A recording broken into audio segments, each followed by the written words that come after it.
काय मारदा, तुला गोळ्याचा प्रॉब्लेम आहे का? गोळा जात नाही तुझा? पहिला हातात किती पॉवर आहे ते बघायचं आहे तुला.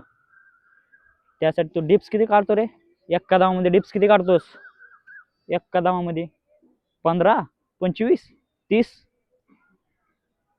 येड्या टोंग्याच्या. आता दरवेळेस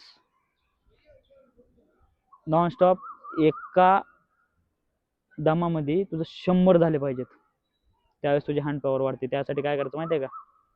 पहिलं तू आज किती मारतो? 15 मारत असतील तर 15 मार, 20 मारत असतील तर 20 मार, पण ह्याची टोटल बेरीज 4 रॅपिड मार, 5 मार, 120 झाले पाहिजे.